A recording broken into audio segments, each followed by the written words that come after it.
After over 4 long years of fighting in the Great War, the German army managed to advance to the outskirts of Paris in the west and to parts of Poland and Ukraine in the east. But in World War II, in only 3 years, the German army managed to conquer nearly all of mainland Europe. So why, after losing World War I, did the German army prove so effective in World War II?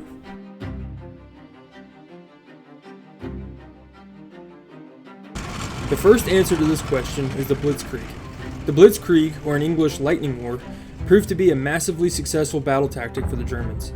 Blitzkrieg was a tactic that used combined arms to swiftly advance into the enemy before the enemy could regroup and defend themselves. This tactic was not entirely new for the Germans. The Germans tried to do a similar tactic in World War I, but were unable to execute it fast enough.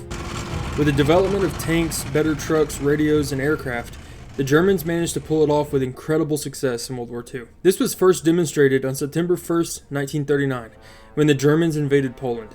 The Germans launched a massive invasion with a combined effort from their air force and army, with the German tanks pouring across the border on 3 sides at breakneck speed, and the German air force bombing Polish ground forces and air bases. The Polish were in shock. As the German tanks rushed through the enemy lines, German infantry moved behind at an almost inhuman pace. To ensure the German troops could keep up the pace required for Blitzkrieg, the Germans gave crystal meth to all of their soldiers. The soldiers were unaware of what exactly the tablets they were given were. Many believed it to be a simple energy booster, but were unaware of the side effects. However, with crystal meth flowing through their systems, the German army managed to fight for days on end without rest and moved at incredible speeds. By October 6th, a month after the invasion had begun, the Polish were defeated. In 1 month, the Germans showed the deadly efficiency of Blitzkrieg, a tactic they would use over and over throughout the war to conquer massive territories, such as Poland, Denmark, Norway, Belgium, the Netherlands, Luxembourg, France, Yugoslavia, Greece, and large swaths of Russia. Another reason the German army was so effective in World War II, especially during the early years, was structure. The German High Command allowed low-ranking officers and NCOs to have a significant amount of autonomy to make decisions in the field without much fear of punitive actions. This allowed the army to have a ton of flexibility and overcame obstacles much quicker when other armies had to wait for decisions to come down from above. The successful structure of the German army, combined with the tactics of Blitzkrieg, made the German army extremely dangerous.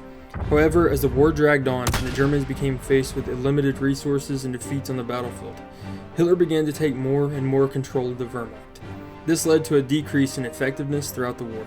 One easily overlooked reason the German army had so much success than the German army of World War I was surprise.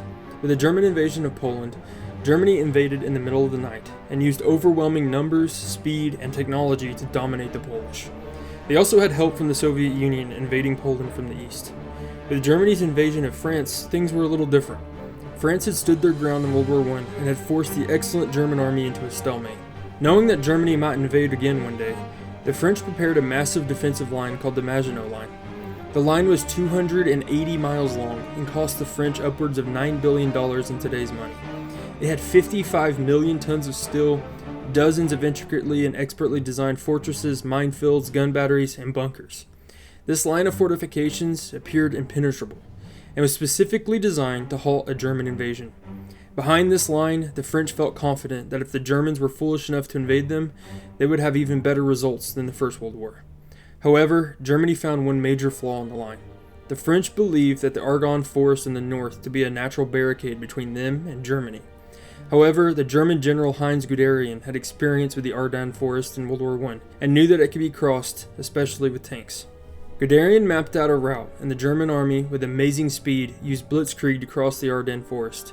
In just 2 days, the German army managed to get behind the Maginot Line. The French had spent $9 billion to slow the Germans by 2 days. As Germany poured into the French border, their lightning war tactics proved once again successful.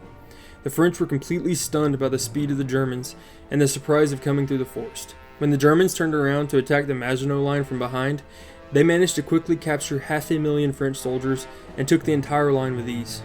In just 6 weeks, the entire country of France was defeated, and the Wehrmacht was once again victorious. 1 year later, on June 22, 1941, the Germans launched another surprise attack with Blitzkrieg on the Soviet Union. This invasion was initially just as, if not more successful than their previous invasions. However, with the massive size of Russia, the manpower advantage of the Soviet Union, the Russian winter, and Hitler undermining his generals, Their invasion of Russia showed that Blitzkrieg could win many battles, but it would not win the war. Despite 3 years of incredible success, the German army proved they were very effective. However, by the end of 1942, their armies were starting to suffer defeat, and it would only get much, much worse over the last 3 years of the war.